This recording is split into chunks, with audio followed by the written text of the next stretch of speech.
Good morning, everybody, and welcome to this webinar. We are sure that this is going to be, or we hope that this is going to be something that will give back and will uplift and empower all around the table. A warm welcome from my side.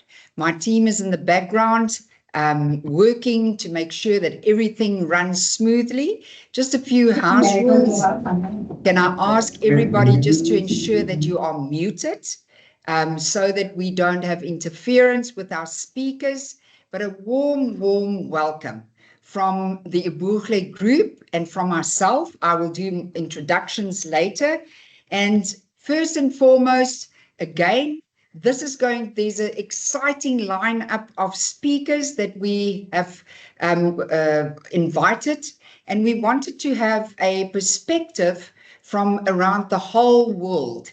From South Africa, obviously, it's myself and Tamsin Strachan, and then we have invited Noor Albaid from Kuwait, who brings a wonderful perspective from the Middle East.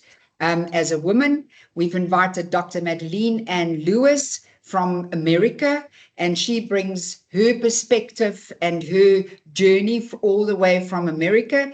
And then Farah from the Netherlands. So, ladies and gents, to our speakers, welcome, and thank you so much for being part of this amazing Women's Day. We celebrate Women's Day on the 9th of August in South Africa, but we also celebrate women across the globe for the whole month of August. So welcome and thank you so much for taking time out of your schedules to be speakers in this event. And then also to all our delegates that is joining and has made time to join, a warm welcome. And I hope that you will walk away from this event taking away the stories that made these women successful. Once again, I would like to also remind you that we are all around the table, delegates included, we are all successful. We are human beings just focusing, bringing our full potential into the space and doing what we do well, and that is business. I always say, how do you change the world? We change the world by telling our stories, one story at a time. So welcome to this table where we share our stories with you today. So ladies and gents, this event is made possible by the Ubuhle Group, and I would like to introduce you to the Ubuhle Group before we proceed with the event today.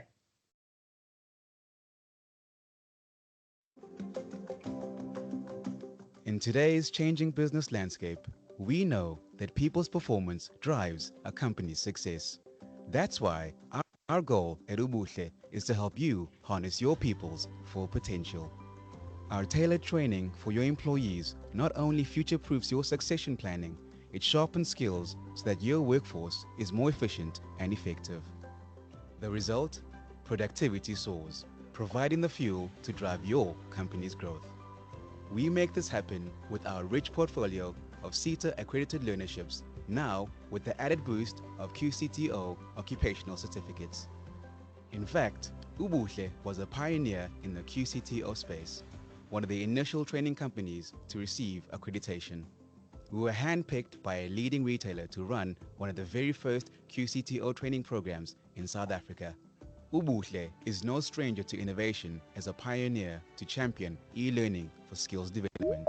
And today, by using our ever-evolving platform, more and more of our clients are enjoying the convenience and cost savings they deserve.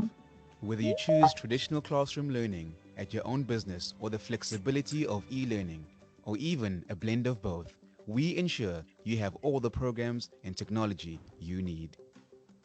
We understand that developing your people while maximizing your points for BBBEE is essential. That's why our fully hosted learnerships equip your unemployed learners with the skills to break barriers and build careers that transform their lives. It would be impossible to develop your people without our team, so we invest in our own people too. That's because we know that our strength and our excellence lies in their continued growth, creativity, and passion. For all of us, grow people, grow profit isn't just a slogan. It's our unwavering promise to drive your company's growth by empowering your people with the skills they need to thrive. Ubuhle, where growth begins with people. How late are we?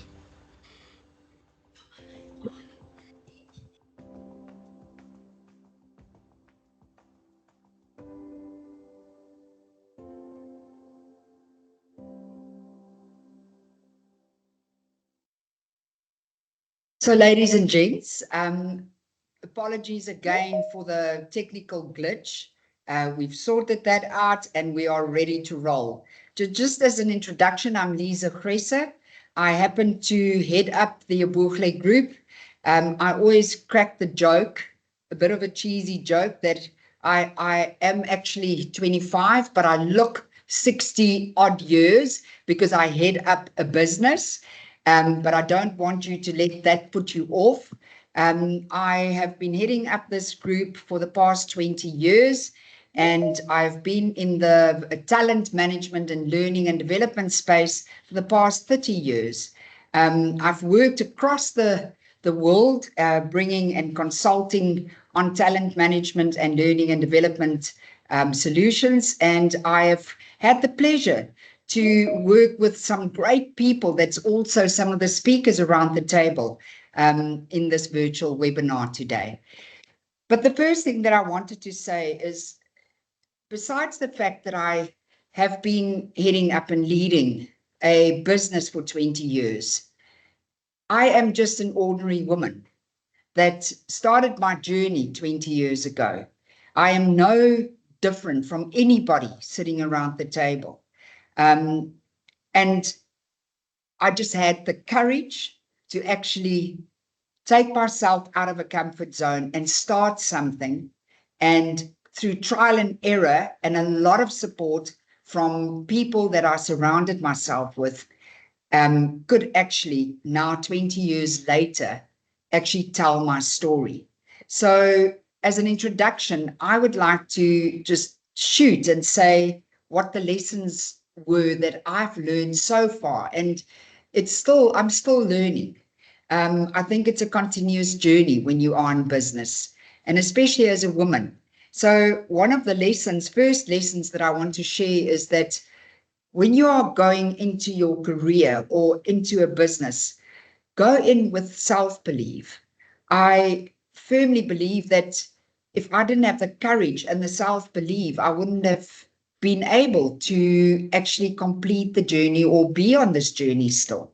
So confidence is absolute key to starting your own business, and being successful in your career.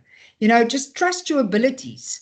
Make sure, a lot of times successful women have this little voice in their head that keep on telling them, you are not good enough, or maybe there's somebody that's better. You should quiet that voice and just let your self-belief be your own best friend. The second lesson that I've learned is that you've got to continuously learn. Be open to learning.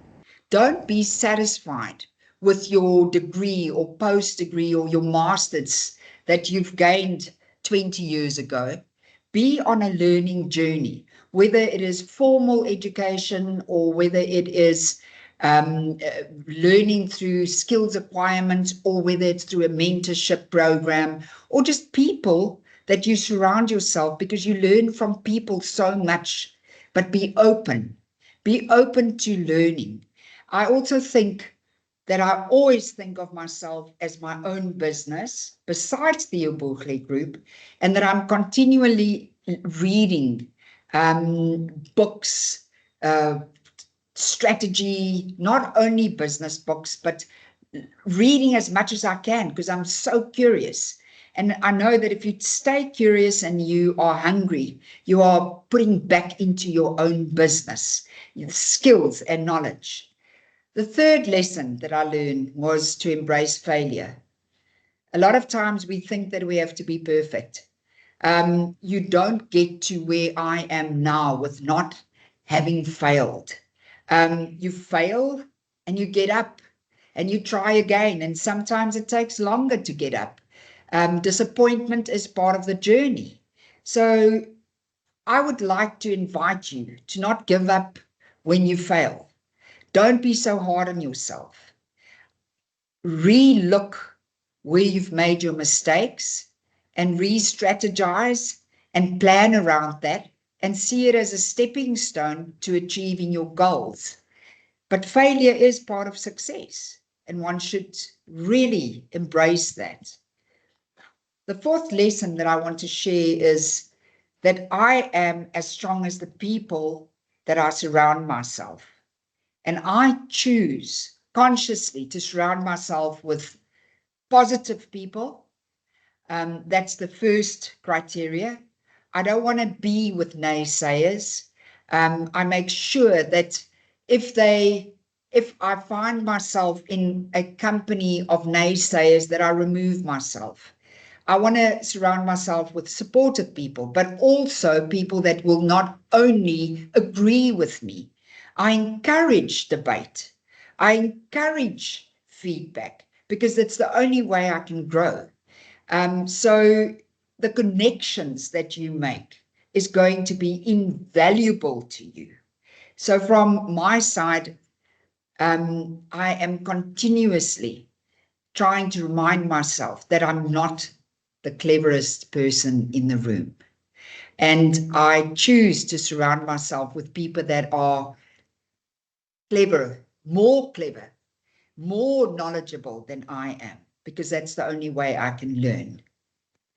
And then the fifth lesson, is a challenge, because I've learned that if you are flexible and adaptable, you will get through life easier.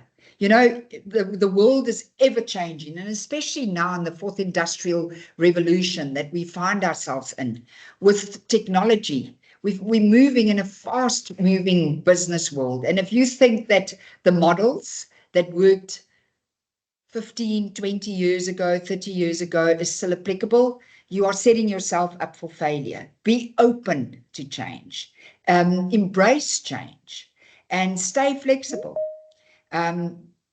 Be okay with the fact that younger people know more, and be open to learn from them. Also, flex your adaptability muscles, build those muscles. You will need them in the world that we are doing business right now. My sixth lesson is a valuable lesson, is that without a very clear vision, you cannot roadmap your business. So take time out to really think of, where am I now? Where do I see this business or my career? Because your career is also your business. Where do I see myself in 10 years? How do I see this business that I'm going to build in 10 years? And don't think small. A vision is something that you create in your mind first. So when I started my business, and here's my story, I always envisaged that our company will be doing business with big corporate companies around the world. Remember that if you think small, that is where you'll stay. If you think big, you will work towards that goal. So the vision was always to have corporate clients as our ideal clients, and to build the business to deliver across South Africa and outside of the parameters of South Africa. And we put a plan in place that had shorter goals and objectives and gave us direction for every move that we made in the business. So a lesson learned, you need to map out where you are going. Make sure that you know where you are going to have to stop and rest, where you have to maintain, and where you have to accelerate. And this is one of my favorite things that I want to share with everybody around the table is that I have learned that maintaining a really good work-life balance is extremely important for business leaders.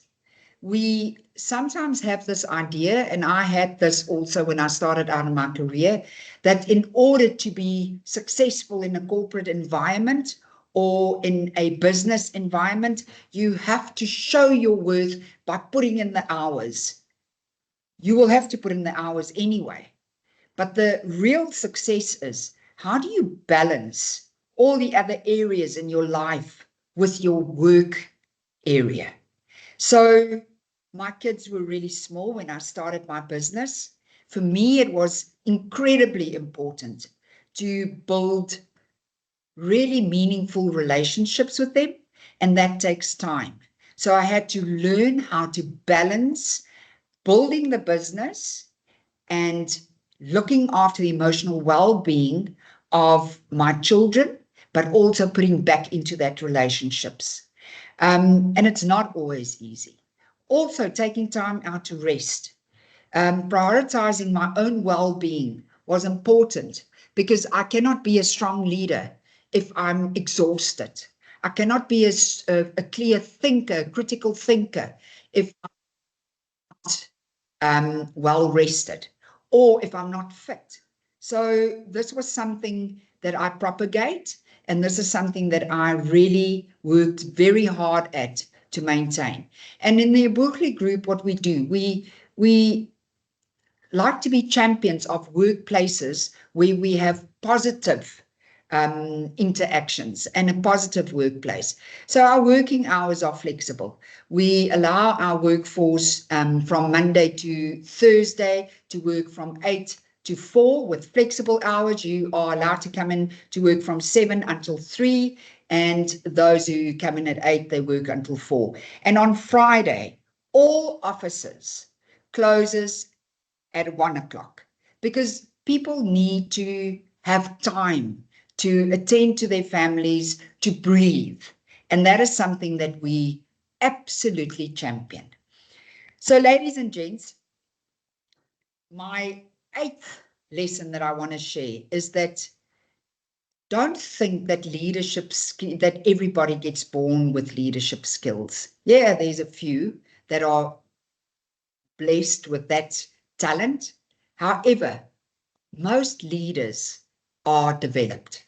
I would encourage everybody that takes ownership of their career or a business to work on your leadership skill muscle, to build that, and to make sure that you know what it entails, so that you get known as a leader that knows how to adapt. There's the word adaptability again, to situations and also to the uniqueness of the people that you lead.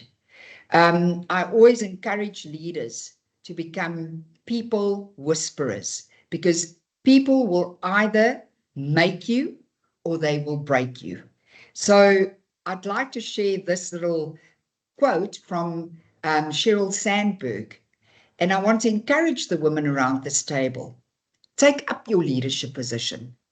And she said, the next time you are about to be called a little girl bossy, say instead, she has executive leadership skills.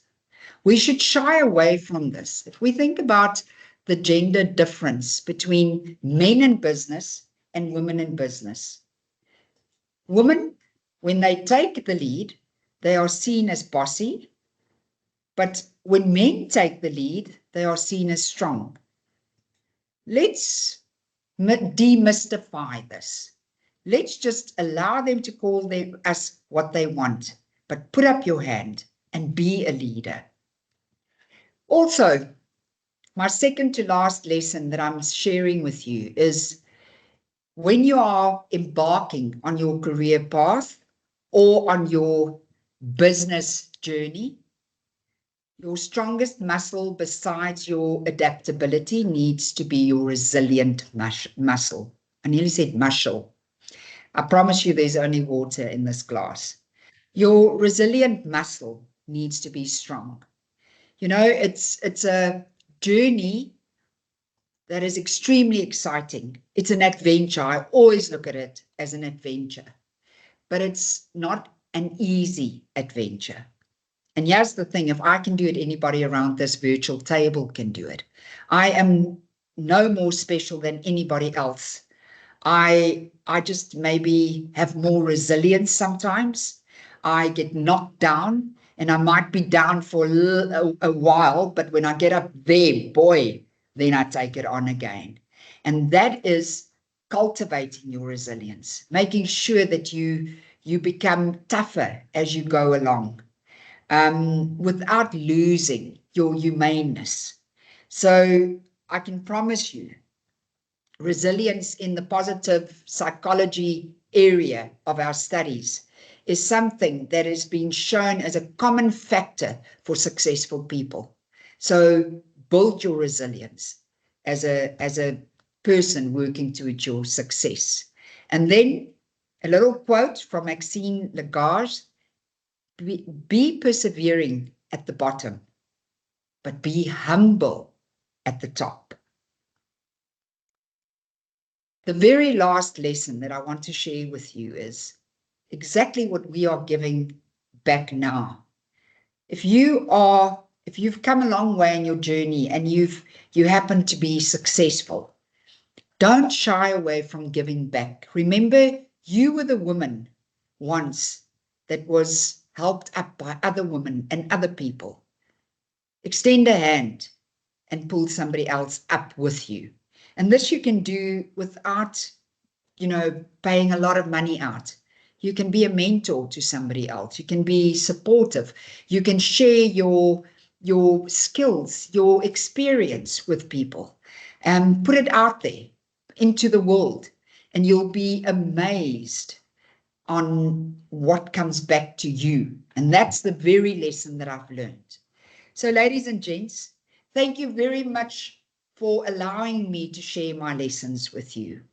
I am now going to introduce you to a much younger and more beautiful version than me. And I am so excited to share and introduce to you our first speaker of the day, Noor Albayed. Noor is a human rights activist from Kuwait. Noor, thank you very much for being here. Noor is a dynamic social entrepreneur and humanitarian from Kuwait. She's celebrated for her leadership across multiple impactful organizations. She founded, when she was much younger than now, and you're still young, Noor, but she founded Bacon Educate, where using culinary arts, she funded education. She also founded the Migrant Aid Kuwait, which dedicated to improving migrant welfare. Noor also co-founded the Kuwait Humanitarian, which aims to significantly contribute to community development and advocacy for social causes. Noor, your relentless drive and innovative strategies continue to inspire many, many advancing women's empowerment and making substantial impact in communities, not only in Kuwait, but across the world. Thank you very much for allowing us to have you on the web. And I'm handing over to you now to please speak to the people around the table. And I thought I'll start off by asking you just this question. What was your inspiration for starting your businesses? Okay. To start off with, I just want to say a big thank you to you, Lisa, and your whole team for putting this together. It is so important to celebrate women and the importance of, oh no, just my luck that the internet starts to like cut out. Don't worry, it's technology. Things will happen. You're speaking all the way from Kuwait, and our delegates know that we are dialing in from all over the world. So please go ahead. Your inspiration for starting your own business, Noor.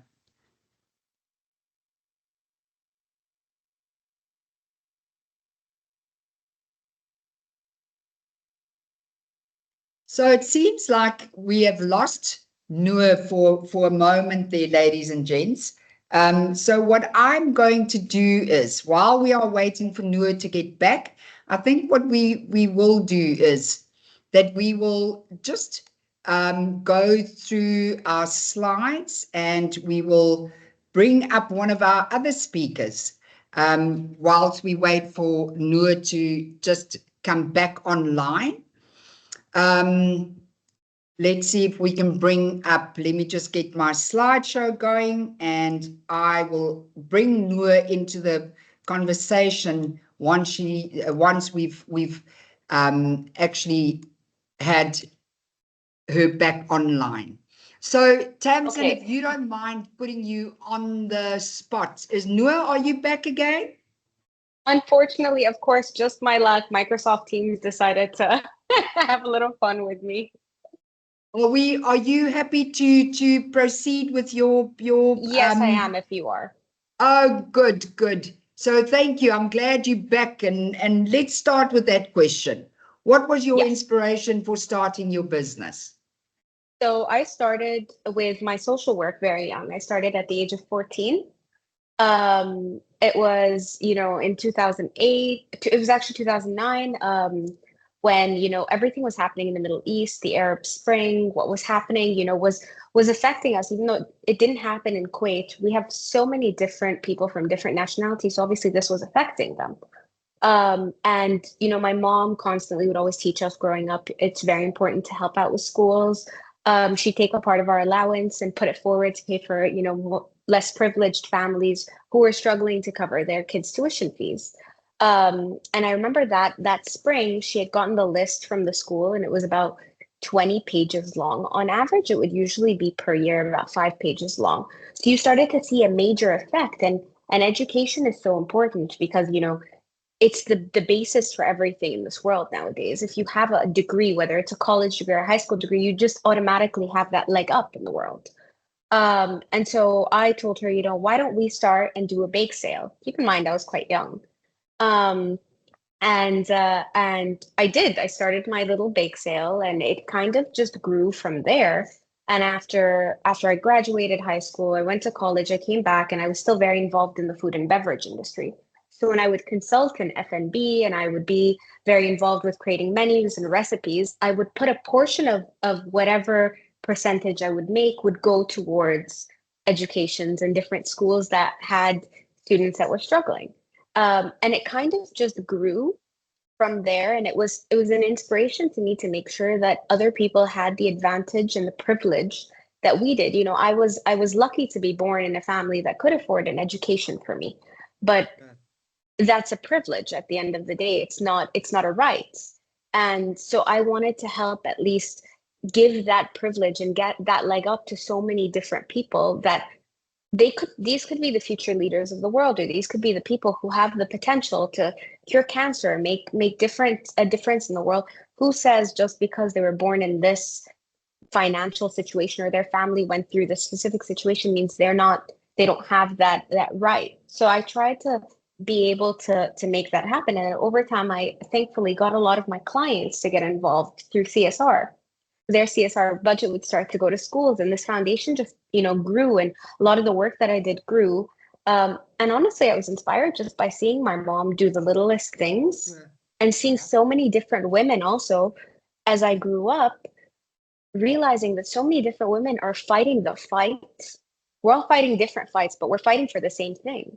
We're fighting to Absolutely. make sure that we have the equal rights and we have the opportunities. And thankfully, again, I come from a country that is very, very opportunistic for women. Like, we had the first female parliament members, we had the first women's right to vote in the Middle East and whatnot. So there was always that advantage. But you always, just because you're given an inch doesn't mean you don't have the right to take the rest of that. You can take that space up. So I was so inspired by my mom and so many different other women that I got to learn from over the years and their fights, that I was like, we all need to continue this. Like, this is passing on from generation to generation. Noor, I've had the privilege to work in Kuwait, and I'm working closely with your brother as well. And I must agree, Kuwait seems to be so supporting to women in the Middle East. And thank you for sharing that inspiration as well. And I know that your mom is also a very successful businesswoman. So maybe just a second question here is, in your business, what are some of the challenges that you faced in your journey so far? Oh, okay. Yes, that's a great question, honestly. So there was a lot of challenges. Let's look at it by gender. There was a lot of challenges because coming into a field that recently, the food and beverage industry has recently become quite populated with men. You know, previously the job of women and cooking and food was always a woman's job, and then it kind of shifted. Chefs in the kitchen were men, developers were men, people who ran businesses were men. So as a girl coming into that field, it was quite intimidating. Like I would sometimes be the only female in the entire business. I'd be the only person that's like, you know, fighting tooth and nail. And there was always kind of a boys' club Yeah, idea, even in sounds like very my corporate familiar. job. We're all familiar with the boys' club. Yeah, yeah. And some of the challenges were that, you know, oh yeah, they're not really going to truly understand, or oh, they're not capable of doing this. And then you always have that, you know, we're going to work with you, but you know, you guys get so emotional, or you guys get very like, oh, you have a personal life you need to attend to, a family, a whatnot. And I'm like, that's not a disadvantage. We bring in so much more, let's say, I don't want to say knowledge, but we bring in a different perspective. And for you to not trust that perspective, especially in the industries that we're in now, where women have a very high purchase power, women have a lot of influence Yes. when it comes to retail, when it comes to business, when it comes to so many different things in the world, and not tapping into that is silly, you know, for what? For a male ego. So I kind of was, it was a challenge for me to come in, and there was a language barrier coming from, you know, more international school background that I wasn't as familiar with. So I did face a lot of those challenges, but I'm happy to see so many different women kind of not taking over the space, but balancing out the space. Because it's Absolutely, so because important to have both sides of representation. absolutely, and I must agree with you. You know, I think we've come a long way, but we still have perspectives that we have to fight the boys' club, and it's so sad. I remember when I started working, I couldn't be promoted because my superior said to me that I can't promote you because you are going to fall pregnant. So what must I do? Am I going to ask my husband to carry the child? I'm a woman. My body carries children, and now you can't promote me. You know, hopefully we don't have that in workplaces anymore, and that we've removed those things, and that workplaces are more positively geared to support women who actually are the childbearing side of the human side of things. We're So, seeing, Noor, Lisa, a lot of that. Sorry, we're just seeing a lot of that kind of balance, and a lot of businesses that are starting to become more aware and more conscious of these things are usually the smaller industries, like the smaller startups, SMEs, corporates. At least on this side of the world, it's taking a lot more time to get them to understand, because at the end of the day, a lot of the big corporates look at people not by gender, just as numbers, you know? So it does take them a lot more time to be able to be like, okay, we should push to have more women in these places. I remember in my old corporate job, we had some issues. There was not even a single female in the C-suite, not a yeah, single female. And yeah, when asked about it, it was very tense because they pushed to not, let's say, not have more women because, oh, you know, conversation. Yeah. they're gonna take time off, and they're gonna have maternity leaves, and they're gonna school conferences and whatnot. And I'm like, okay, you know, that is a father's job as well. Like you do have that, you know, that responsibility on you, but we've kind of just thrown all the responsibility on the woman and Yeah. just been like, yeah, she has to do it all. So most definitely, and I think also what we see in South Africa now, and what I've seen across the world, consulting to different organizations, is that corporate companies in their wellness programs is really focusing on being more accommodating to women and supportive to women, in the workplace regarding the families, and also family leave for husbands and so on. I know in Estonia, for instance, they give maternity leave of 1 year. I believe that a woman can go off paid maternity leave for 1 year so that they can nurture their children to a certain age. Another question that I wanted to ask you, in your career and your businesses, have you had any mentors or role models that influenced your journey? Definitely, actually, I've had a few. As I mentioned before, my mom is a huge influence on everything that I do. She's kind of, a mentor. She helps me guide because there's a lot of sometimes things I don't know how to navigate, as a young girl. And sometimes I tend to try to see the positive in things. And so sometimes I could be fooled by people. It happens, you try to give people the benefit of the doubt. So obviously there is that issue. But a few others I had was another female in the social humanitarian scene. Her name is Dr. Anuda Sharaf. So she is an academic. She's a professor that teaches at SOAS, but also is a family friend of mine. And she runs an organization called Abolish 153. So Abolish 153 was based on abolishing the law that basically was the loophole for femicides, and would allow people, tribals, to participate in something called an honor killing. And these things happened way back when, but the fact that the law was still there, even though it was not being practiced, was unacceptable. Yeah. And so her entire lobby was pushing towards convincing our parliament to abolish this law and not just talk about rights for women, women's rights, safety. She was, a part of opening the first women's domestic violence shelter, etc. So I learned so much from her in a sense of using my connections and using my personal brand to be able to bring change. And it was very nice to be able to have someone who, is between my age and my mother's age, who's still navigating this as well. I did also have some very nice male influence, like some bosses who pushed for women for their voices to be heard, to make sure that young men were protecting women in the workplace. And I realized it was because some of them had daughters.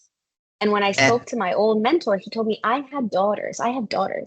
I would never want them to be in a position where they don't have anyone to defend them. So I will make sure that I am protecting the women around us in the workplace, to make sure that hopefully someday they won't even need protection. But if they do, there is someone that has their back, which is so important for both sides to come together. It definitely is. And I think you've hit it on the nail. Men who have daughters, how that changes a perspective. But it's a deeply, also a deeply rooted societal thing sometimes that takes a long time to change. And I think we need to champion that. We need to make sure that that we influence our sons. I have a son, and, he grew up with a forward-thinking mom, and he is one of those men who will protect women in the workplace, who will stand up for women because he knows and he's been taught. And I think this is how we bring about change. Noor, how do you balance your personal life and your work life, in the demanding space that you are in? I wish I could tell you. So up until recently, I didn't. Honestly, up until recently, I didn't. I felt like, just like you said before, there was something I needed to prove. I needed to prove that I could do it all, that I belong in this space, that, it is my right to be here. Although there's so much doubt in our heads consistently, like, yeah, you are you really going to do this? Can you do this? There's kind of that voice inside your head, that subconscious doubt. And so I felt like it made me work consistently. Like, I'd be sending emails at midnight. I'm making sure that all my work is done. And I realized, someone once told me, you're saving PDFs, you're not saving lives. Relax. Yeah. Isn't Give that yourself time off. that is so powerful? You're saving PDFs, you're not saving lives. How powerful is that?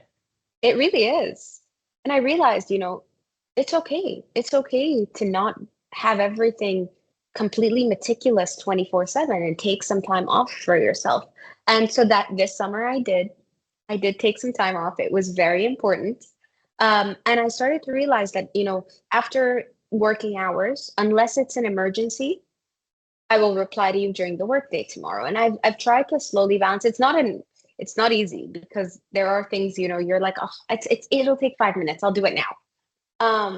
But I started to just slowly try to distance myself from just being on basically 24/7. And also just enjoy your hobbies. Find hobbies that Absolutely. excite you. Yeah. So you know what I always think when you said that, when in the beginning you were also there 24/7, but I think you need to learn how to be assertive, because I think there's also the fear that if you are not online or doing or volunteering all the time or sending the emails at what hour, that people will think that you are lazy. And I think we need to move away Mm-hmm. from that mindset. And we need to understand that we, as our own business, are delivering a service to a client, which is the corporate client, but we need to be assertive around our boundaries, that there is, what I can do for you is send that email in the morning, and I will ensure that this and this happens. What I can't do is send it at 8 o'clock at night, or when it's my children's time, or when it's my family time, be respectful. They need to be respectful of that as well. So, Definitely. Noor, my last question to you is, if you had advice for aspiring women entrepreneurs, what would that be? I actually thought very long and hard on what I would tell my daughters and what I tell other young women. And I do work with me, or young women, especially college students, interns who work with me in different organizations. And I always tell them, find something that inspires you.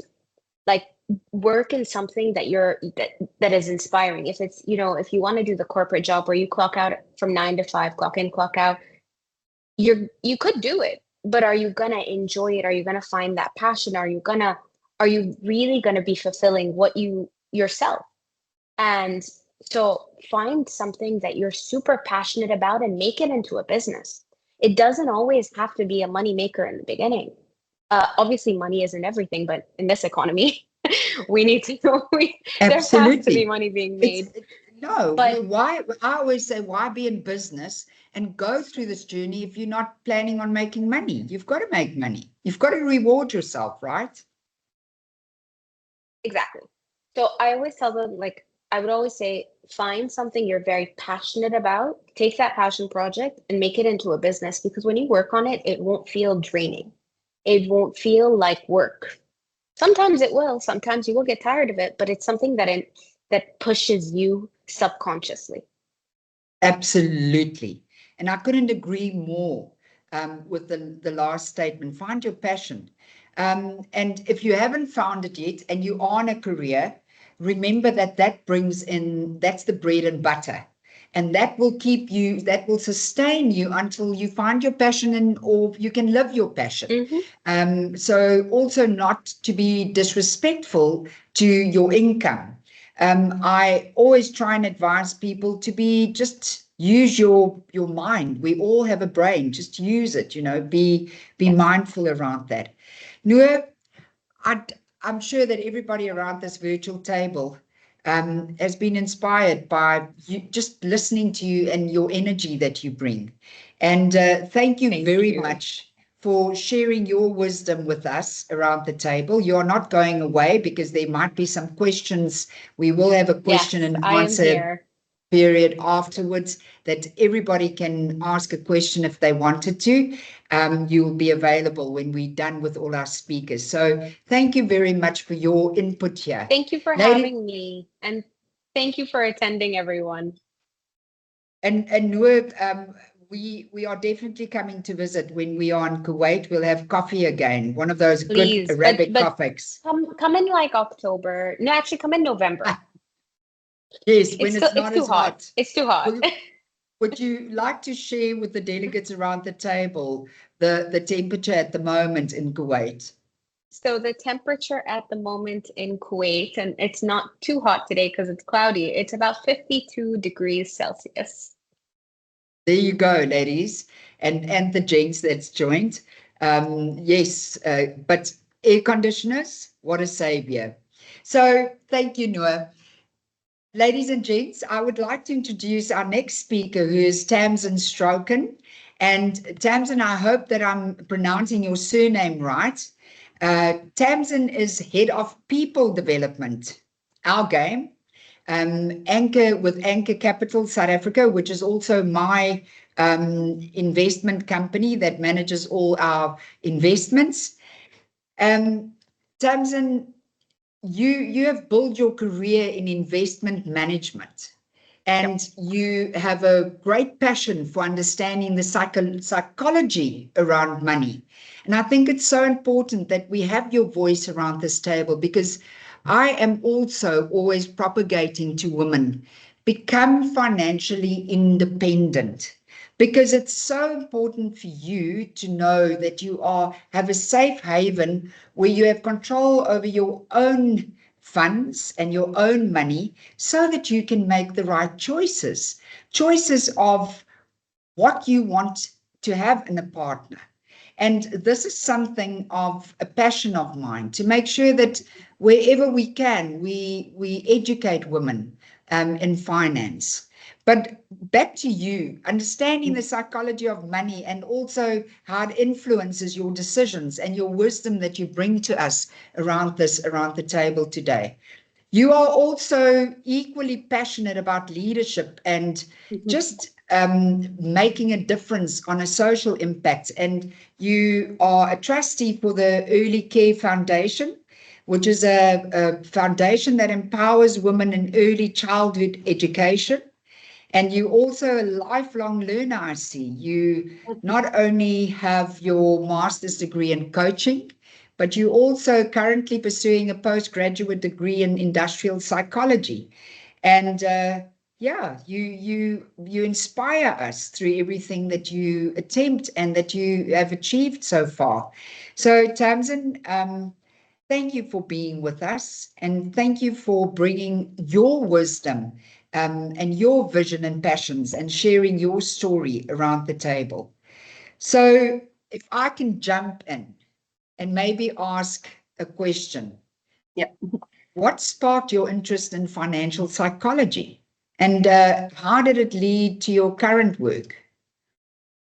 Thank you, Lisa, and thank you for having me here today. It's Tamsin Strucken, Dutch surname. That's there we absolutely go. no problem. Everyone says is Strucken, but yeah, Tamsin Strucken.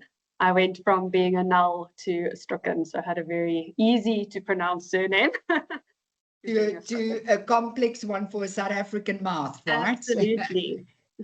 Yeah, thank you for your question. I think in terms of what I currently do, I'm not a general wealth manager in that is all that I do. And I think that's also one of the points that I love emphasizing and learning about people, is that we're not all just one thing. If you're a doctor, you're not just a doctor, you're lots of different things.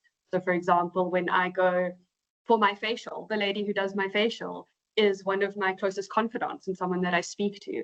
And I think realizing that in yourself is so important. So yes, I work at a wealth and asset management firm called Anchor, and I started here in July 2012. And my current official role is as a private client wealth manager. I've also taken ownership of the people and leadership development within the group because of my passion in this area. So I started off by just undertaking a couple of wellness initiatives here and there over the years. And then this started becoming a bit more formalized in 2020. So I think what I want to say there is, and a lot of what Noah was saying is, find your passion and then pursue it. It might not be what you studied. I mean, we decided what to study when we were 16, 17 years old. So Absolutely. you might not know what you want to do. So follow those little nuggets and passions that come to you, and then embrace that and continue to learn. In terms of my interest in financial psychology, I thought a lot about this because it's obviously not just something that was sparked one day. It's been an ongoing journey. But I can definitely pinpoint two books, which led to my passion for understanding the intersection of finance and human behavior, and which showed me that working in the world of finance or accounting doesn't have to be boring. And so towards the end of high school, I read Predictably Irrational by Dan Ariely, and I read a book called The Investment Biker by Jim Rogers. And they both really were books that sparked my curiosity about how psychology influences financial decisions, and then the broader world of investing and different economies. So in Dan Ariely's book, and if you know anything about the psychology of money or behavioral finance, you've come across Dan Ariely. He's written a lot of books on this topic. Yes. He explores cognitive biases, he explores decision-making patterns, and then the role of your emotions in shaping your choices. And so I absolutely loved his work.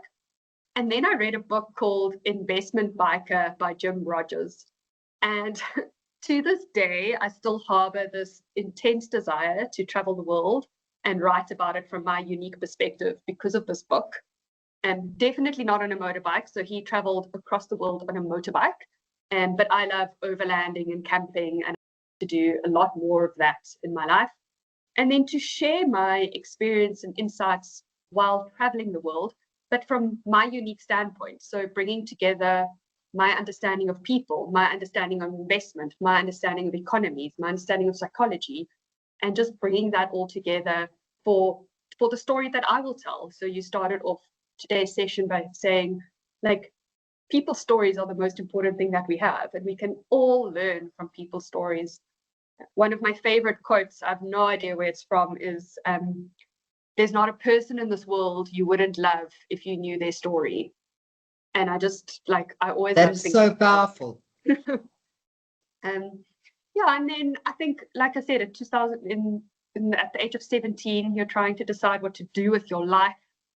And so I started working with a career counselor, and I ended up enrolling for this degree in investment management with the ultimate goal of one day specializing in the fate of behavioral finance, because that was the intersection of finance and psychology.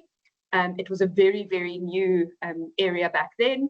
And because I had this passion for journalism on the one hand, and then psychology and writing, it seemed like a good marriage for the two. As an aside, I love your grow people, grow profit tagline. That is so true. And I think it's also why I'm so passionate about people development. Like, people growing is one of the most powerful things. And that's definitely a passion of mine. And I think it's so interesting what you said around, you know, people are so unique. We bring, if you knew this person's story, you would treat them differently. And everybody has a story, and I think one should respect it. We were working with a diversity program that we've we developed the program and we implemented it into a big hospital group. And we try and bring this home to everybody in workplaces, is to say, look at somebody as a unique creation. And around that creation is such complexity. And there's struggles and there's wins and a lot of things. So I think if we do that, we would be more kind, you know, be kinder to people around us. Absolutely. Tamsin, what are the most, some of the most common financial mistakes people make? And can you advise how we can avoid that? Yeah, so I think exactly what you said there is that every single person is different. So everyone does make their own mistakes. But I think one of the biggest mistakes people make is that they believe doing well with money has to do with how smart they are. And it really has very little to do with this. Doing well with money has a lot more to do about how you behave. So in other words, one of the most pervasive financial misconceptions is that intelligence equates to wealth. And yes, of course, financial literacy is essential. And that's another passion of mine, is financial literacy, and that we are not taught that. It is often our behavior, which is driven by our psychology, that determines our financial outcomes. And behavior is very difficult to teach, even to really smart people. So as an example of this, if you think about people who take on too much debt, in South Africa specifically, we live in a consumer culture, not a saving culture. So people take on more debt than what they can service. Okay, now we're trying to understand this. Why are people taking on more debt than they can service? You know, you earn 10 Rand a month. Why are you spending 12 Rand a month? It makes no sense. But to study or even understand interest rates, to understand the markets, to understand why share prices move up and down, that is not going to give you the answer. You need to examine the psychological drivers of this debt. So greed, insecurity, even optimism. Some people spend too much because they've got this optimistic view that, oh no, it's fine, I'm going to make the money to pay this back.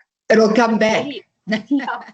So it's about understanding the psychological drivers here rather than understanding interest rates. Like, for me to go and tell someone, you can put your money, you can invest your money and earn 10% a year. When you spend money on your credit card, you're paying 20% a year. It doesn't land as well as to understand those underlying psychological drivers. When investors are selling at the bottom of a bear market, which we've had a lot of in the last couple of years, there's really no point in me sitting there and trying to explain to them how complex financial models work, or telling them what forecasted returns we are expecting. I need to understand the emotional turmoil that person is experiencing, maybe fearing for their family's financial security. Maybe they've got a business that's also doing well because of what, not doing well because of where the economy is at. So understanding where their angst is coming from, and that Absolutely. is so incredibly important. So to answer the question of how these mistakes can be avoided, I think a common theme in what I want to relay today is, I kind of say it's the 11th commandment, is know thyself. Just know yourself, get to know yourself and why you do certain things. So that's quite a wisdom, because in my work, which is also in the industrial psychology sphere, I've noticed, and I can honestly say that I've met so many people in high positions, even leadership positions, that don't know themselves. They haven't done the work to actually know themselves. Very little of humans actually know that it takes work to get to know yourself, to become aware of your behavior patterns and how that influences your decisions. Also, the reasons behind, the motives behind why you need to spend 12 Rand when you're only earning 10. Are you doing this? I always bring up that very elementary Maslow's needs theory. Is it for status? Yeah. Is it for do you want to find yourself belonging? And then one lesson that I've learned is that as a young investor, starting out, that fear sometimes also drives your emotions. So if the market takes a dip, don't knee jerk. I think my poor investors had to really work hard when I was younger, to say, stay calm, trust the process. So yeah. Yeah, we often joke that our job is 80% investment management and 20% psychologist. And I actually can argue that it's probably the reverse, especially Absolutely. when markets are doing well. And that has definitely been the case in the kind of last 4 or 5 years. Absolutely. So Tamsin, how do you help your clients overcome the emotional barriers, to get them to financial success? How do you go about it? Yeah, so I mean, this is obviously not a simple answer, but I'm going to try and answer it simply. And I think I just want to echo the fact that financial behavior tends to be more emotional than rational. And your financial behavior, as with the rest of your actions, is a deep-rooted expression of your internal psychology. So I try and get to know people. So I endeavor to help clients identify their emotional triggers. I challenge their financial beliefs through education or reframing. I help them set realistic goals. And what I mean by realistic goals is goals that align with their personal values and aspirations. We're all different. We all, Noah said, yes, we live in a society where we need money. I think it's absolutely ridiculous when people say, like, you shouldn't care about money. We should all care about Absolutely. money. We need money. Yes. But why you care about it is what you need to kind of ascertain. I very recently finished Morgan Housel's book, The Psychology of Money. And one of the things that he says is you need to define the game that you're playing and make sure your actions are not are being influenced by people playing a different game. I mean, if you think you're playing hockey and that your opponent thinks they're playing soccer, you're following different rules. So, and this is very much the same when you are trying to manage your financial success. What is the game you're playing? What is your goal? Where do you want to get to? And then follow those rules. If I'm a netball player, I'm not going to follow the hockey rules. So define the game you're playing and understand where you want to go. So Tamsin, you know, I'm so with you on this because I often have to tell people when they come with the money is the root of all evil. Yeah. You know, it's an emotional response because you need something to blame, right? And poor money gets that. Yes, it's not the money. Money is just a commodity. You need to empower yourself in managing that money, but then people make their own decisions around their behavior regarding money. So it's not money that needs to be the root of all evil. It should be the choices of behavior that is the root of all evil, I think. And Tamsin, people who do amazing things with their money. So it's absolutely money is a powerful force for good. Yes, people abuse it, of course, but money is not the root of all evil. I agree with you, Lisa. It is the people. Because if I look at Anton Rupert, who is a absolute hero of mine, if you think about how he utilizes his wealth to give back to the South African economy and most probably around the globe, in the COVID times, he just donated R1 billion to the COVID fund. If he didn't manage his money or he thought that it was the root of all evil, we wouldn't have the benefit of that. So I think it is definitely a mindset. And it's definitely also, you need to understand where you are with your mindset. Why do I have this negative mindset around money where I need to change it to say, but let's do good with this. Let me work for it. Let me teach me how to manage that, right? Absolutely. Absolutely. And that maybe brings me to my next question. So what do you see as the future of financial planning? And how do you advise we prepare for it? So I think something that I've come to learn and being quite an A-type personality and wanting to control everything is that we have this illusion of control, which is far more persuasive than the reality of uncertainty. So we plan, and when we're trying to plan, we focus on what we want to do and what we can do, but we spend so little time considering what we do not know. And again, in the Psychology of Money book, but there's examples in a lot of books I've read and podcasts I've listened to, is outsized events which actually change the trajectory of where things are going are tail events. They're not things that you could have planned for. So we spend so much time planning on what we want to focus on and what we can do, but we spend too little time considering what we do not know. So I mean, that's not a very useful answer, but how I am preparing for this is how I tend to prepare for anything and everything, and that is by learning more. So I'm a prolific reader, and we quite literally have a line item in our family budget, which my husband and I go through every month for my books, because I spend a lot of money on books, and it's really easy on Kindle now because I just go buy now, click to buy, and so I spend a lot of money there. But I think it's by remaining open and curious. I don't know what the future holds. I don't even know what I will want in the future. But what I do know is that I can always learn more. And one of my colleagues, which I absolutely love, she always says that it's more important to know what you don't know than to know what you do know. And I really love that. And so know when you actually need to refer someone to someone else, like maybe that is not your area of expertise. So that's really like that.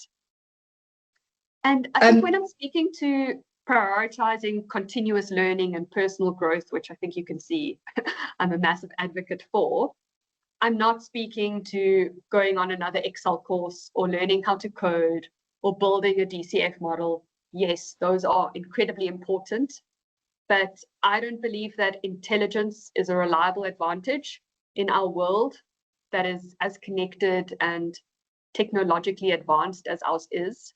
So we've got, I mean, with ChatGPT and AI and all these things, we've got intelligence, which is hyper competitive. And I am not going to sit here and tell you that I'm smarter than all the AI beings in the world. Like, I am not. So many previous technical skills have become automated. So the competitive advantage, and I guess this is my main answer to your question, is the competitive advantage here is lying in those soft skills. And that's a term that I actually really dislike, the term that it's a soft skill. I know. But, isn't it just a terrible absolute worst? So things like communication, empathy, flexibility, creativity, humility, kindness. I really think that is where the competitive advantage lies. And so I aim to build relationships based on all of that, and trust and understanding and that. So it's I can't agree more with you. I think that, you know, you are never the cleverest person in the room.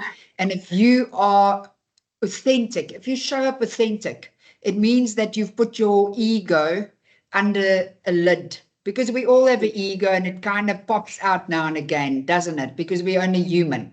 But if you can manage your ego, I think you are open. And as you said, open for learning from other people as well. But then also finances is something that you can plan, that you can control.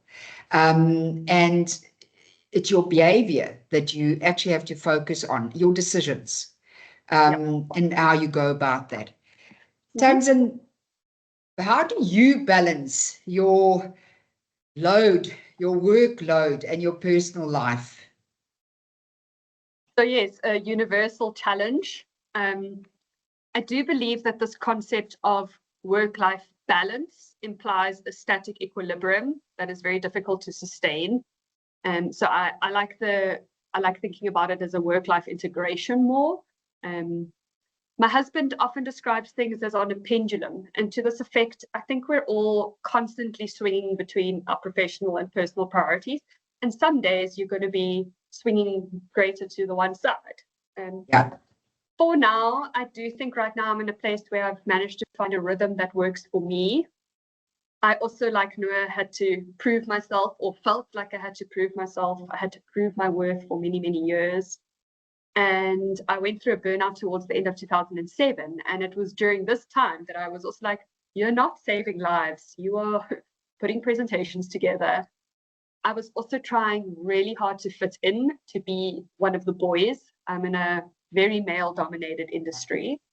And so what I've done a lot is a lot of personal work. So working with psychologists and coaches and CBT therapists, kind of anyone I could get my hands on, doing a lot of reading and working on being true to myself and being authentic. Yes. Yeah, which I think is so important. It's a continual adjustment, and my ability. And I think so now I've got a 1.5-year-old. So the last year I've spent trying to navigate this completely new dynamic for myself, with being working full time, but also having this tiny human who is so wholly dependent on me still. And like you mentioned in the beginning, I want to spend time with her.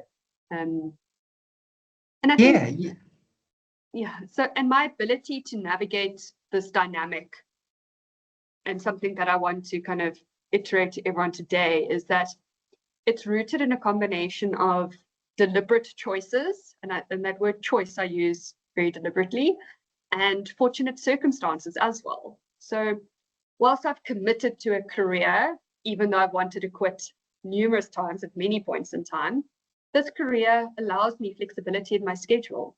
I've built a strong team. I've luckily always been able to delegate effectively. I mean, you just need to hop on the phone to my sister and ask her about our childhood and her cleaning my room in exchange for what I could offer her. And so that's always been a skill that I've easily been able to do. But I'm always working on this. So currently I'm working with my psychologist on how to not set boundaries, but rather maintain clear boundaries without feeling the guilt associated for that. So yes, I've got this flexibility in my career, which means I spend a lot of time with my daughter at the moment, but there's still always this guilt. Oh, what is everyone at work thinking when I'm coming in later or leaving earlier and all of these things. And this ties very much into struggles with imposter syndrome, which I've also done a lot of work on. And very much so. Yeah. So Tamsin, And then I think it's also, sorry, yeah. No, please go ahead. And something that I just want to make a quick comment on is there's a privilege part of this, and there's always a privilege part. So I have access to support systems that are not universally available or accessible to everyone. So even though I've made certain choices in my life, I'm also a result of certain circumstances, and we all are. And so I do acknowledge that and then hope to maybe be that for other people. And there's two things that you mentioned that stood out for me, and I wanted to comment on that, is that the first thing is that you've created a support system with coaches and mentors and also your psychologist. And if I can encourage women around the table and the men that's around our table today, if your car breaks down, you take them to a workshop, right? We are moving away from the days where there was a stigma around getting support. If you want to be successful, the coaching industry is booming because they've realized that if they want well-balanced leaders, they need to link them to people that can assist them. And if you need support in working with these things, you said, this imposter syndrome, which is a reality for a lot of women, and also the guilt. Get the help. Don't feel shy about it. It shows that you are proactive and that you're taking control of your life. I think it's so powerful.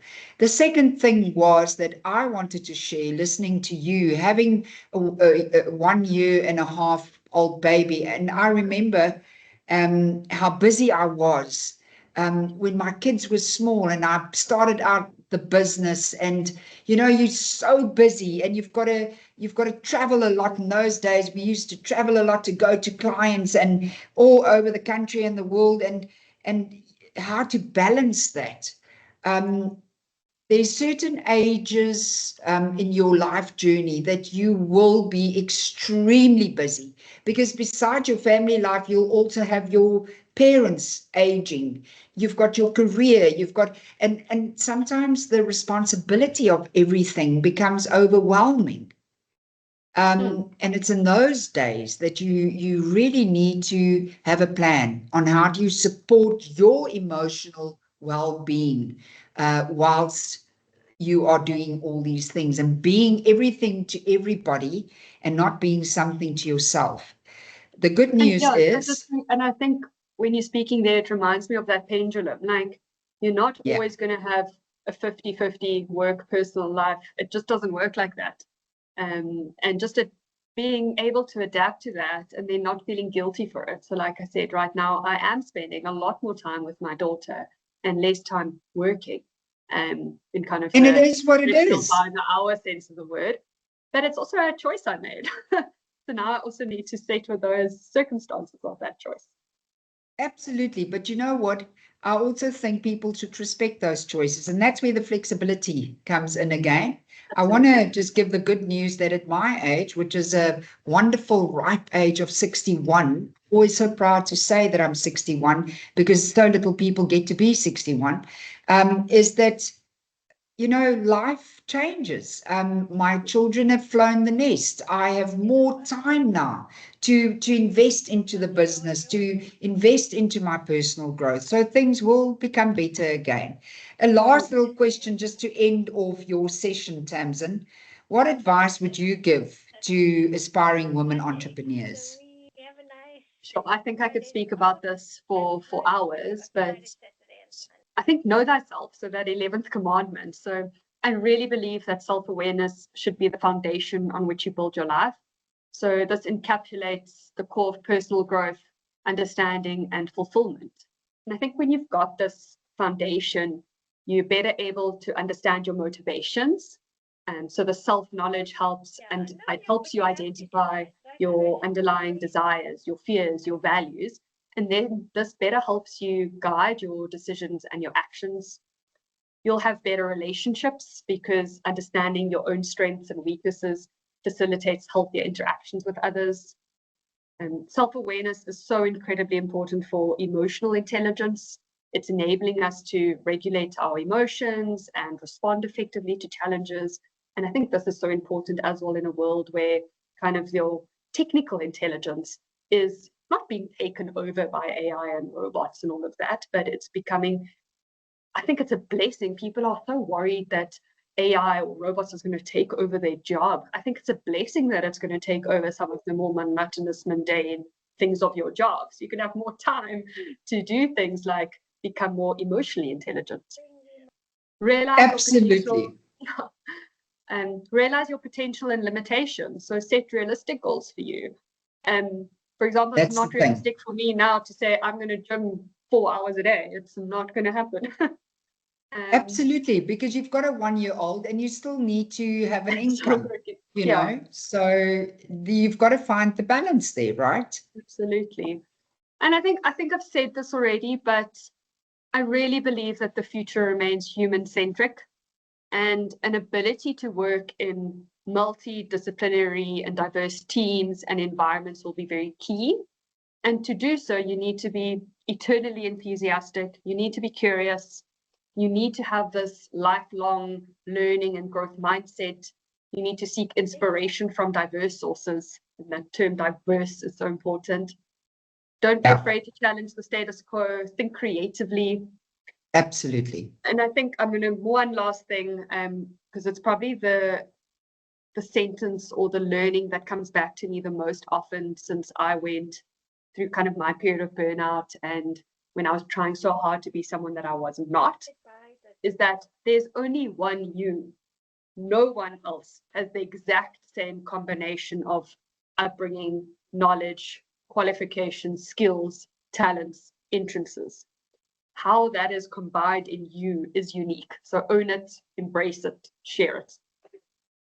What a powerful way to end your input. And I couldn't agree more. You know, when I, excuse me, when I work with people, we always remind them that there is only one of you. Yeah. You might have siblings from the same parents, but you are so different. And I always say, you know, if you look at, we've just gone through a voting exercise, right, in South Africa. And if you think how we show up at the polls, yes, somebody can take your ID and maybe falsify that if they really wanted to. But you need your thumbprint to actually vote. Yeah. How unique. And now you want to be like the rest. Just be yourself. So one of my greatest things is always to be authentic. I think it brings an energy into the room where people can see I'm authentic. I'm respectful towards other people's authenticity, but I also understand if that is not for you. And that's something you have to work with, because I'm just going to be who I am, and it builds trust, I think. Tamsin, thank you so much for your input. It is really valuable and was wonderful chatting to you. Thank you. Such a pleasure. Thank you. Stay online, because we'll have a question and answers session, as I mentioned to Noor as well, after the rest of our speakers. So thank you very much for that. Ladies and gents, after that wonderful wisdom, I'm going to introduce you to our next speaker, who is Farah Martinez. And Farah is the Chief Marketing Officer for Fractional CMO Services in the Netherlands. So for the past 20 years, Farah Martinez has partnered with business founders and CEOs to translate their vision into impactful brands and marketing strategies that drives the growth in their businesses. So her expertise lies in the PR, marketing, and the business, developing the brand of the companies that she works with. Farah also grew up in a multi-ethnic household, very interesting, brings a new perspective, an Arab-European perspective. And this has equipped her with cultural sensitivity, and her fluency in 3 languages, which is Dutch, French, and English, also enhances her ability to foster global collaboration. She's renowned for simplifying complexity, and Farah excels at unifying multidisciplinary teams and dismantling silos to achieve sustainable success. Farah, we are excited. Hi, everyone. Hi, Lisa. It's so excited to listen to your story. You and I met when we were consulting on a project in Dubai, and I was so impressed by your knowledge. We worked together in a difficult space, consulting on specific things. And I was very impressed by your knowledge and your professionality that you brought to the table. And I really learned a lot also through you. So thank you for taking time out to share your story with us. It's a pleasure. Thanks. Farah, if I can start off my usual question, what was your inspiration to start your business? Yes. Well, in short, it was because I wanted to become a better leader. And I'm a better leader, I believe, when I'm an authentic leader. And after 20 years of working as an in-house marketer within different corporate organizations, of which the last decade in executive roles, I found that I couldn't further develop my authentic leadership in an optimal way while being part of this corporate system with a very homogeneous leadership, very male driven and dominated often. So actually, regardless the organization, I just found that I hit the ceiling of space that I could find for authentic development. So for context, for the last decade, I held different executive positions as a marketing leader in various industries, including the climate tech industry, luxury building. I was in corporate law. And over the last couple of years, in the context in which businesses run, the context in which businesses are run has completely shifted and changed. And I think we all experience that companies today operate in an environment that is extremely volatile and uncertain and complex and ambiguous. And our societies today are facing global systemic risks, climate change, pandemics we spoke about already, increasing economic inequality. And with their growing influence, I believe that companies in the corporate world hold the key to creating, sustainable solutions for these problems. And in my work as a marketer and as a marketing leader, I've always been very focused on creating brands and propositions that are culturally relevant, that are publicly relevant, and from there actively contribute to the solutions that we need. But I think a year ago, approximately, I came to the realization that the shifts that I wanted to see were just going way too slow, and that in order to make a bigger impact and a faster impact, because time is ticking for some of the risks that we're facing, I had to take on a different approach and to become a different kind of leader, actually. And I had to become independent from the system I was trying to change, because I found that as part of the system, once you're in that hamster wheel, you are, I think whether you want it or not, influenced by the political agenda of companies and personal interests, codes that are there, hierarchies and leadership styles that come with being a part of the system. So to answer your question, what inspired me was my drive to increase my impact actually on the businesses I work with. And I realized that to drive the change I wanted to see, I had to emancipate and develop myself independently from any system as a leader. So this realization led me to start my own business as Fractional CMO Services, which is a professional service company. And from here, I developed market strategies, brand positioning, growth plans, communication strategies. And I also provide trainings on the job for marketing and communication teams, but then on a part-time in a part-time commodity. So without getting bogged down, let's say, in the day-to-day operation. And this allows me, I think, to remain objective and to avoid internal politics, offer a fresh perspective. And actually, when speaking to many peers who are also part of the executive teams, I was asking them, so what's the portion of your time that you're actually spending on strategy?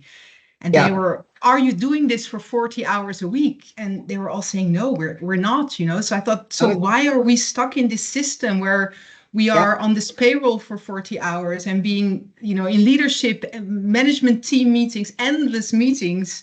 There must be a more pragmatic way that companies need also today. And I work with bigger corporates, but also with SMEs and scale-ups who are often also cash restricted.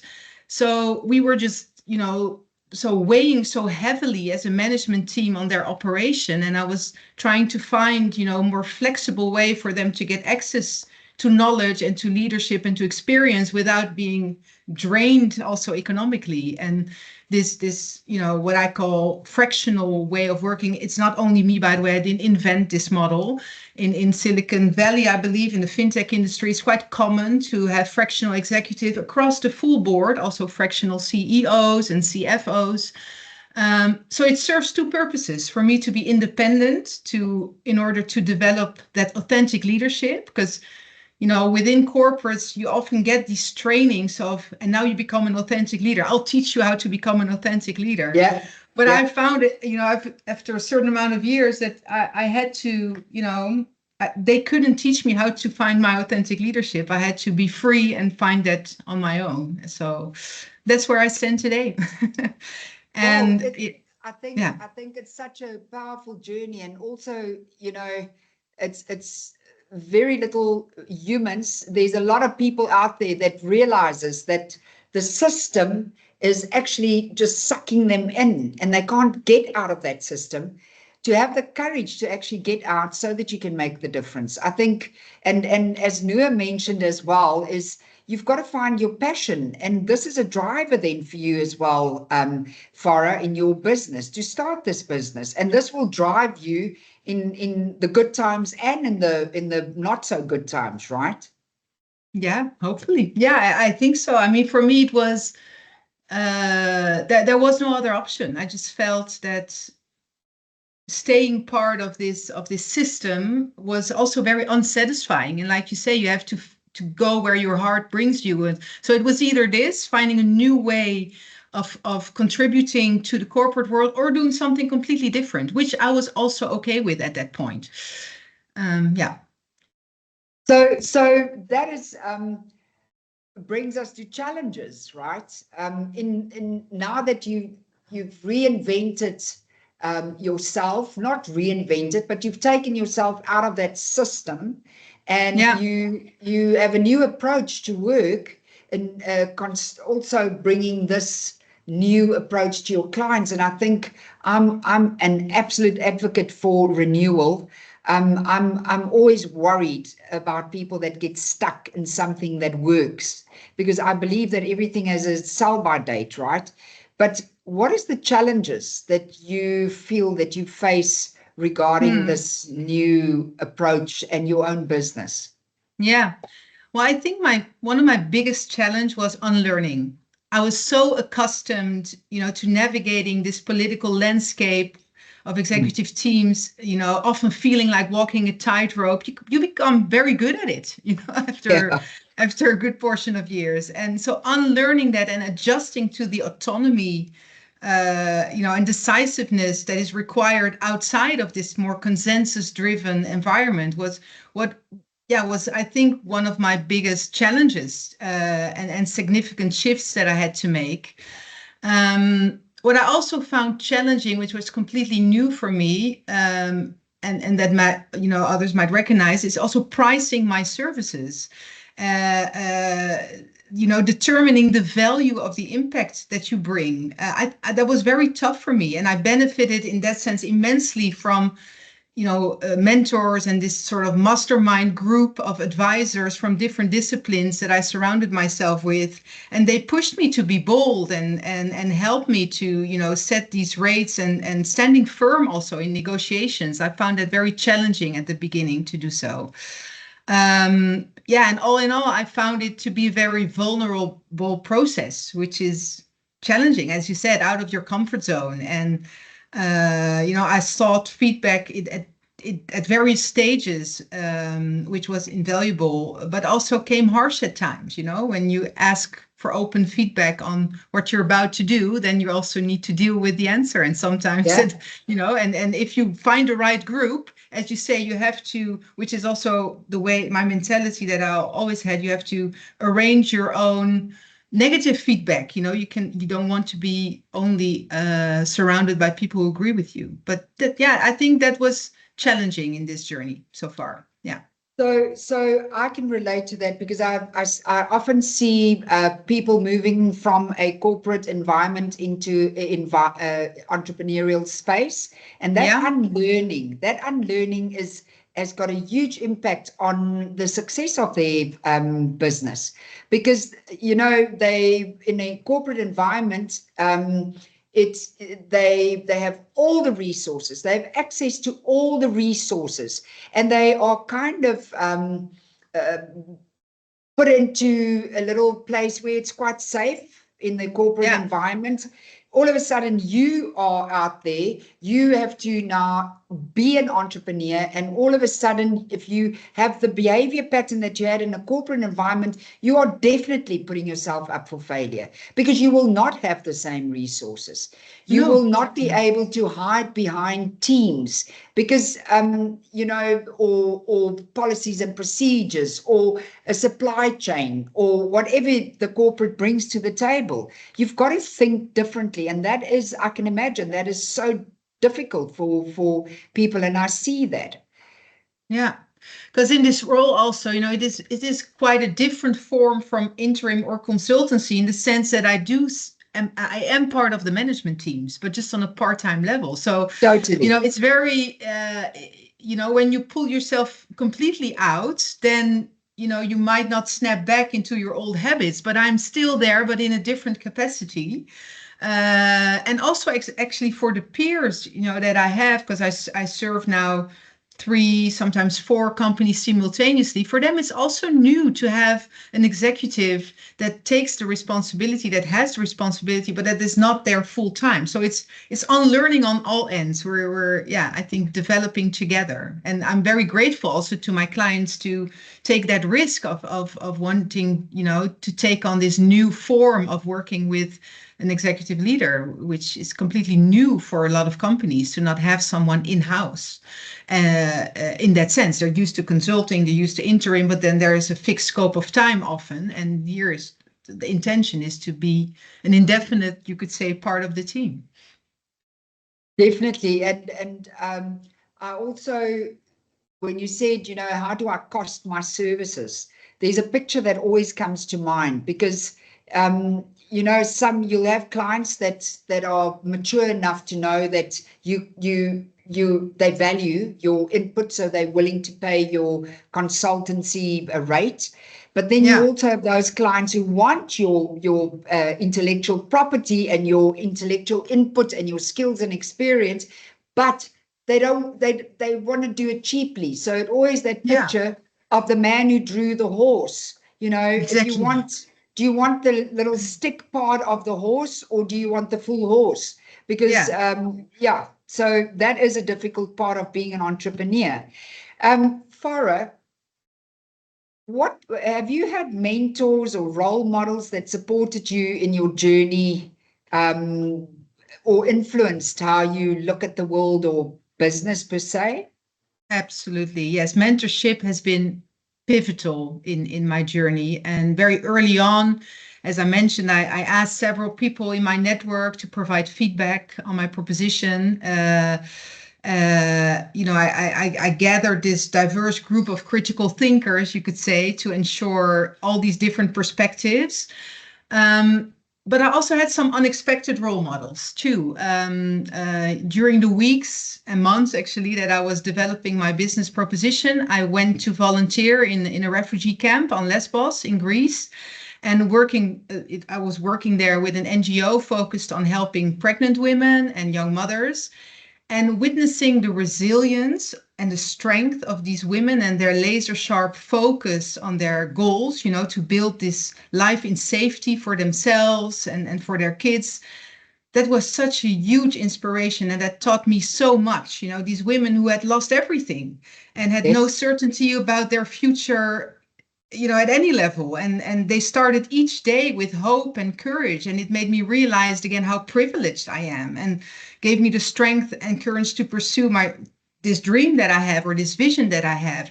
I really felt like, okay, I'm so lucky, because it's random luck. Nothing differentiates me from them. I'm just being very lucky. And if with all this luck and this life that I was given, I don't have the courage to shape it in line with my vision, then I can better give the keys to my life to someone else, to one of these women. And, seeing the magic that they work, the safety that they create, the community that they create when they lost everything. I think that above and beyond that has been my biggest inspiration, that I really thought, okay, then, I felt like I had no choice but to do this, because you feel already like this spoiled brat. I mean, I've So I think that and it's still drive. One side, you with all the resources, Yeah. and still doubting yourself where they have no resources. And maybe that is sometimes a good thing.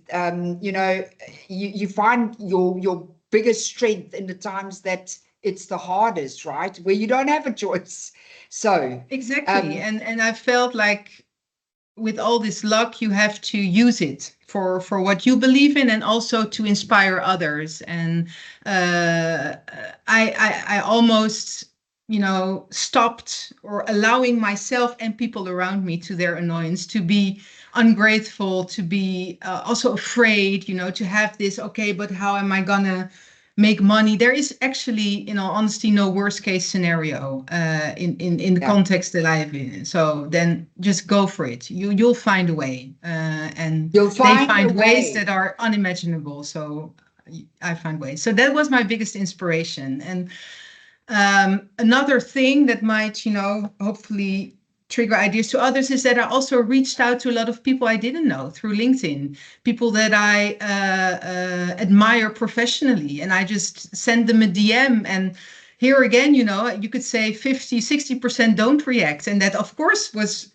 hurting my ego a little bit, or made me feel insecure. But there are a lot of people that do react, and that are willing to take time to give feedback on my ideas, because that's actually the DM I send them, like, okay, I'm thinking about starting this business. I admire what you are doing. Would you be willing to give feedback on my ideas? And then a lot of people are, which is, something that's very accessible with LinkedIn. So I would definitely advise people who are contemplating on going on this entrepreneurial journey to reach out to people they admire, that are one step ahead of them. Fantastic. Farah, I think it's so important to also give that advice out there, on this platform that we have. Don't be afraid to tap into your LinkedIn profile and to contact people. And like you say, 60% might not even respond. I might be one of those 60% because I'm busy or whatever. But those who respond, there will be valuable people that can add to your learning journey. So my next question, and I ask this to all our speakers, running the business, I know, by the way, which I didn't share with our audience, is that you are on vacation in Greece at the moment. So that brings me to, how do you balance your work Well, look at life me. and your personal life? How do you maintain a healthy balance there? What is your advice? I think that in professional context, we often expect people to behave as if work is the only thing they have in life. And when they're at home, we're supposed to behave like the family is the only thing we have in life. And the reality, for me at least, is that I'm always both. And of course, when I'm at work, I worry about my kids. When I know they're off to school on their bikes and have to cross a busy crossroad, that's on my mind. And of course, when I'm at home with my family or during the holiday now, I have work commitments that either take up my headspace or require my active attention. So for me, the balance is dynamic and you get to start over every day. So there is not, okay, I'm failing at this. Then you just start over the next day. And it constantly, for me, it constantly requires adjustment. And sometimes when I'm like, oh, I got this, now I found out, and hup, I slide down again, and I have a week that's completely chaos, and I feel very stressed and overwhelmed. And then you just do better the next day. And so I don't have the magic formula. What I do think is what we can help each other with is also to be more open, about this struggle. And for instance, if you take a work call, but you're on the schoolyard picking up your kids, don't pick it up and say, hey, I'm in another call or I'm in another meeting. Just say, I'm at school and I'll call you back in half an hour, and normalize that. And I think that goes for both men and women. I hear that so often. I actually see people on the schoolyard doing this. They say, I'm in a meeting. I'm like, why? Why are we keeping up appearances like that when we can set other standards, especially for, the younger generation who apparently think that we're working 80 hours a week, which we're not always. And especially in the C-suites, these people, no, they're not. And they're also with their kids or working out or on the golf field or whatever. But if we're more open about it, and if we create a culture where you look at the output of someone and not only the input in terms of hours, then I think that'll be a huge help to us all already. And of course, I think COVID accelerated these cultures, but I do see also that now, a few years in, we slide back to where we were before, and in some cultures, corporate cultures at least. And I think that's a shame. So, no, I don't have a magic formula. My magic formula is that I try to be very open about days that was succeeded and moments that I failed. Yeah. I think that gives me a lot to think about as well. And also, I must agree with you. I think we should stop it immediately. If I'm picking up my grandchild from now on, I'm going to say, I'll take the call, but I'm at school picking up a grandchild.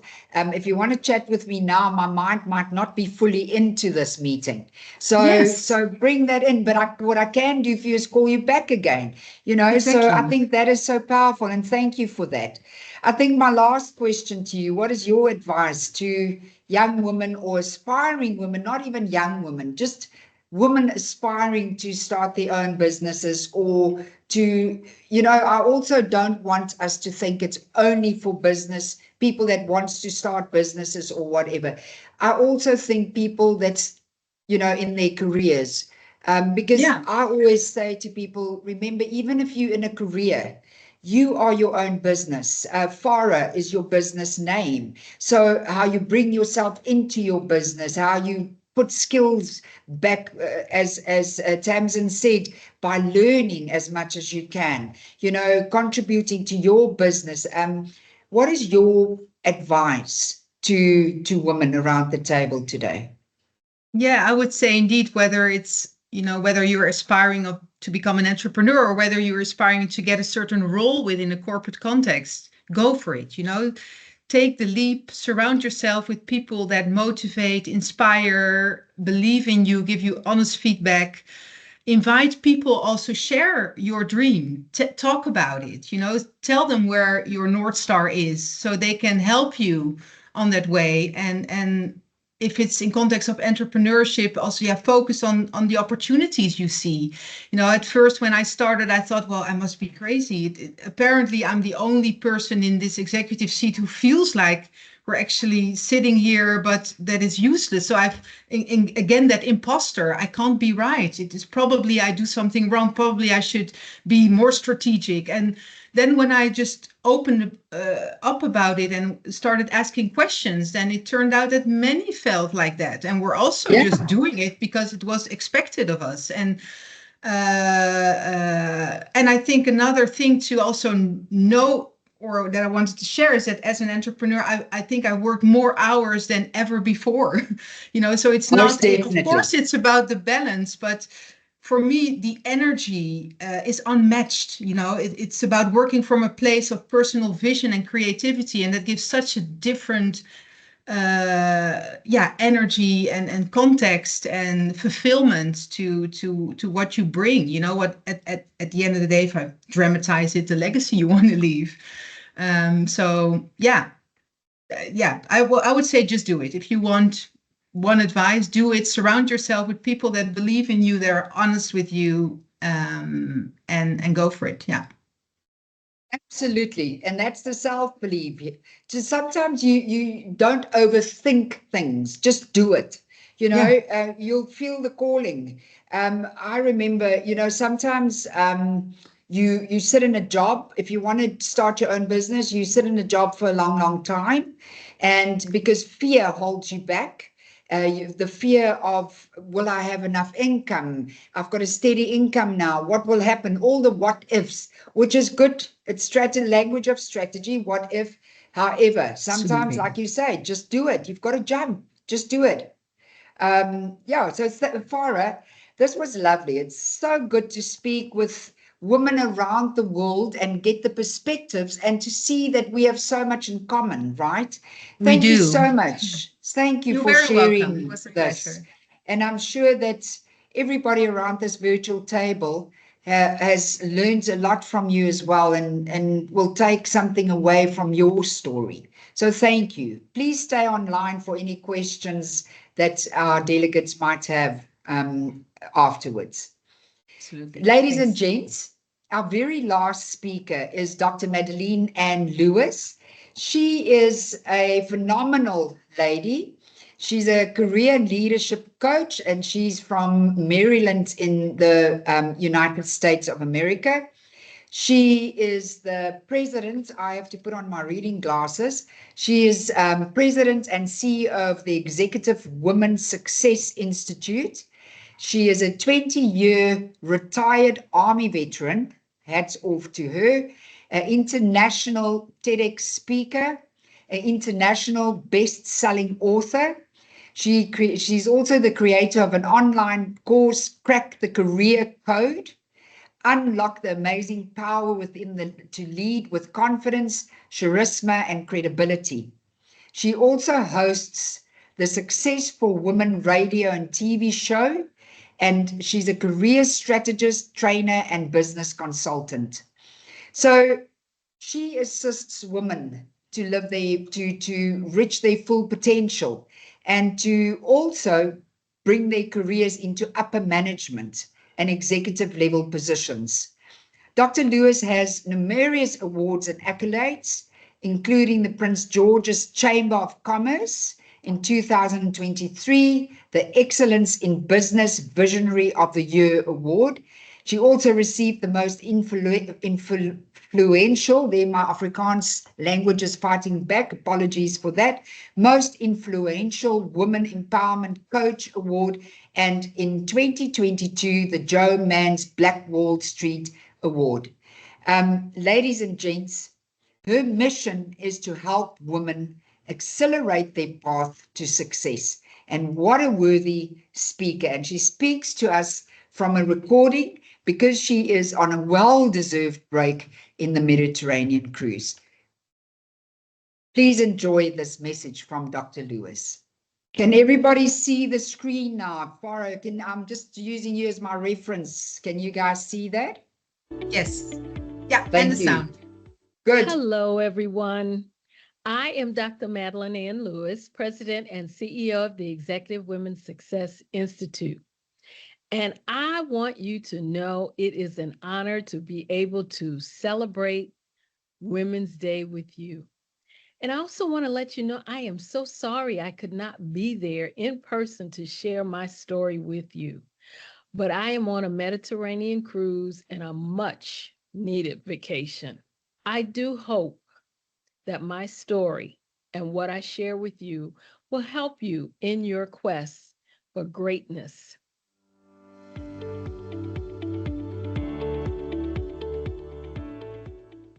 The defining moment behind me starting my business was seeing how hard it was for women to advance in their careers. I always had a passion for helping others, especially women, in any way that I could. And having been in the military for several years and in the civilian federal government, I began to realize that women were coming to me for advice on many things, such as reviewing their resumes, advice on what they should do to move their careers along. They also wanted me to help them through an interview. They wanted mentoring from me. And then I also noticed that there weren't many women helping each other to move up the career ladder. And this is what inspired me to start my own business, to provide the guidance, the coaching, the personal and professional development to those women who needed and wanted to advance in their careers, or maybe even just to start their own business. Starting my own business gave me the opportunity to be able to help more women and to be able to reach out on a larger scale. And it gives me a sense of joy knowing that I can help another woman see her own greatness and be able to move in it.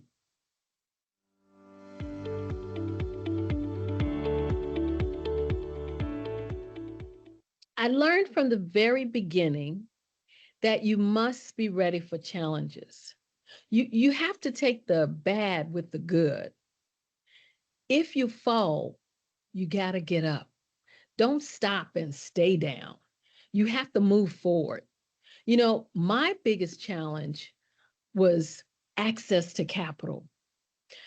I found it hard to secure funding from banks and venture capitalists, especially in the beginning stages of my business. I felt that as a woman, there were certain biases that definitely hindered my ability to receive these types of loans and investments.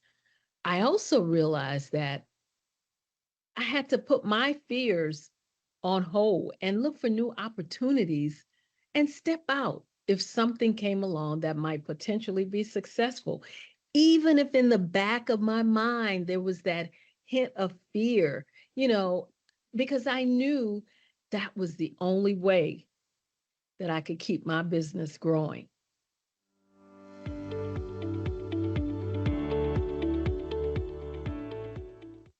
My biggest challenge when I first started was learning to communicate, especially with my clients. And another challenge was learning the proper marketing and branding of my business, deciding on what would be the brand. So I decided I would be the face of my company.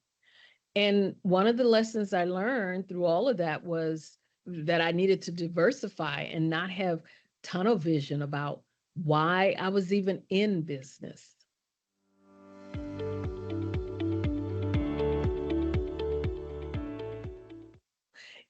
Mentors, I think, in business are very important, especially for a woman and especially in the early stages of business. I choose to learn from those individuals that are doing the things that I aspire to be doing. And I know that learning from their experience and their growth is crucial to my success. So I have always had mentors, and I still do because I know I cannot do this alone. And quite frankly, I don't want to. I know that I can benefit from others' experience and their knowledge. So I keep those trusted individuals in my corner, in my life to guide me through when I may come to a roadblock. Those who provide positive reinforcement to me, those individuals that I could go to when I need to bounce an idea off of. And maybe even to find out, hey, what do you think? Is this a good investment? Something that I should maybe step out on? I think it's critical that if you're in business, you need to have a mentor.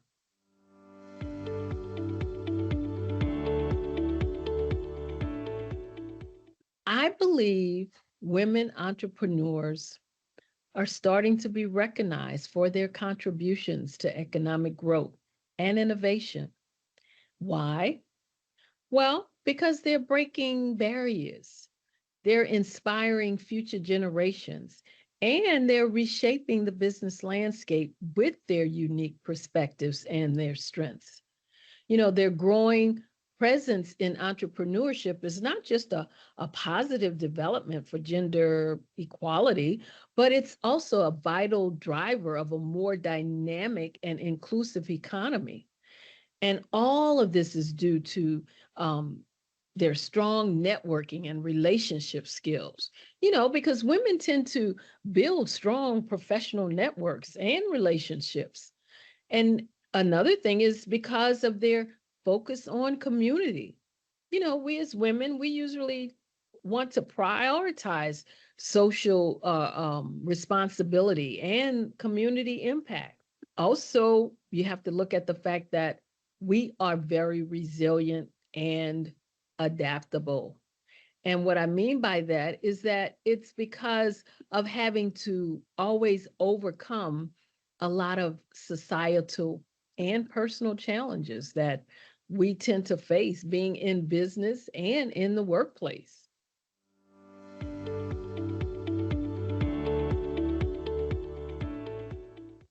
My day usually starts at 5:30 a.m. I like to start with clearing my mind and making room for positive thoughts. And, I do this by with prayer, with worship and meditation. And then after that, I'm off to an 8 a.m. workout with my group trainer. Then around 10, 10:30, I usually meet virtually a lot of times with my staff to discuss any problems, issues, or concerns. Then I go into meetings that I might have set with clients that, may be scheduled. And then from there, it just kind of depends on what my executive assistant has scheduled on my calendar. I always start my day taking care of my mind, my body, and my health first. And I do this because I know that I need to be in a good frame of mind to be able to tackle whatever the day may bring. You got to be prepared and know that things will happen, things will come up, changes will be made. But unless you start off in the right frame of mind, you're not going to be able to handle these things, and you're just going to get aggravated, irritated, and agitated. And I don't like that because I can't function in that type of atmosphere. So this is why I always say, and I'm emphasizing the fact that you should start by taking care of yourself first. In other words, fill your own cup before you fill anyone else's cup.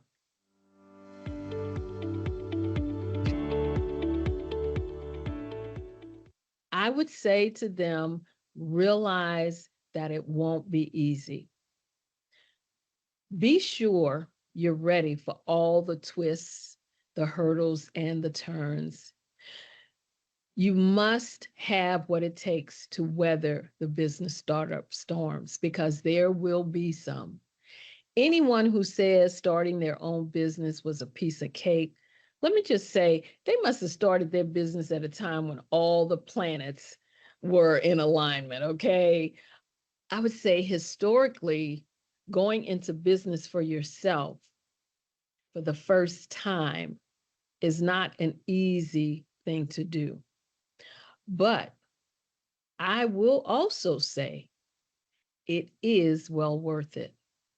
So if it's your goal, your dream, your aspiration to be in business for yourself, then I would say go for it. Thank you again for inviting me to celebrate Women's Day with you. It has been a pleasure. I hope something that I said in my journey has made an impact to help you, like I said earlier, to your greatness and to your success. And if I can answer any questions at any time, do feel free to reach out to me. Again, I'm Dr. Madeline Ann Lewis. And again, I want to thank you for having me. And I truly, truly, truly wish you the best in all of your endeavors. Take care. So, ladies and gents, thank you so much to Dr. Madeleine Lewis for sharing also her wisdoms and her journey and her story. And we wish her well on her Mediterranean cruise, a well-deserved break. So we've heard around this virtual table, we've heard so many wisdoms. We've shared so many stories. And I want to again say, I have a belief that when women, if we educate women, and I'd like to share this with you, if we educate a woman, we educate a nation. And I think a lot of times we forget that.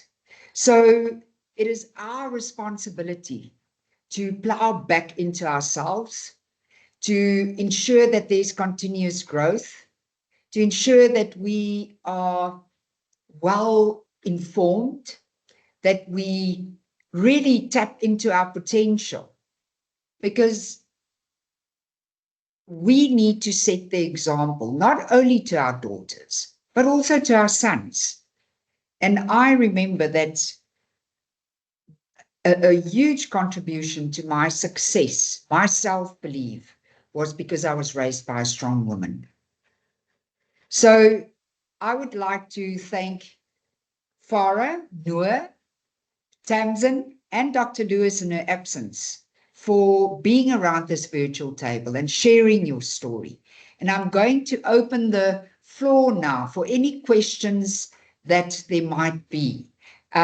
So ladies, all you have to do is, if you've got a question, just raise your hand and we will then, you can unmute and you can just go ahead and ask any questions that you have.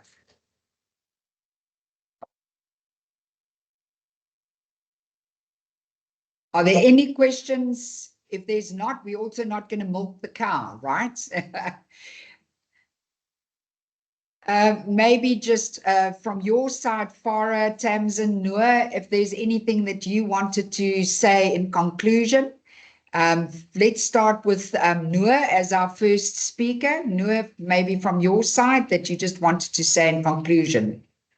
Honestly, I just wanted to say a big thank you to you, Lisa, for putting this together, and your whole team for accommodating all of us and really just pushing to get this conversation out there. And thank you to both speakers. Honestly, you guys are inspiring. Like, to see such different views of life and such different upbringings. All of us have different backgrounds, different educations, but the way that we're all tackling so many different issues is just amazing. And honestly, it's an honor to be on a panel with you guys. You've done so much. Thank you, Noor. Thank you very much for that. And I agree. I think we need to take this narrative forward into the world. And that is also part of the empowHER goal, is to not only keep it in South Africa. We need to share this around the world.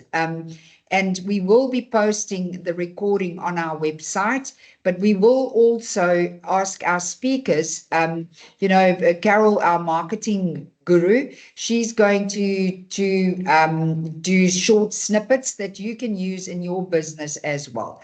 And also just to promote your business on our empowHER platform as a give back to your business.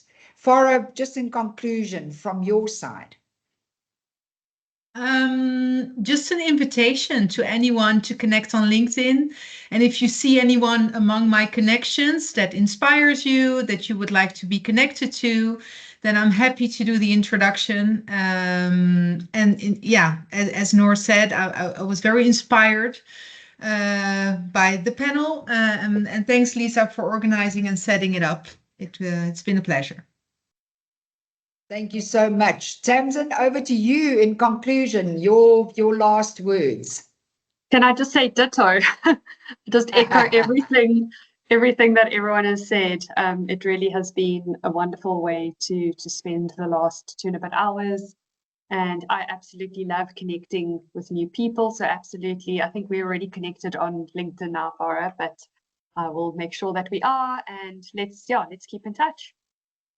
And please, guys, from our side, please stay in touch. And if all our delegates around the table, I want to really thank you for joining us. This is our very first empowHER Live Without Limits webinar. And it won't be the last. We will again have this next year and celebrate women around the world with us in the month of August. And rest well to our speakers, and we wish everybody well, and thank you so much for your time and your input. And good luck. Thank you so much for joining.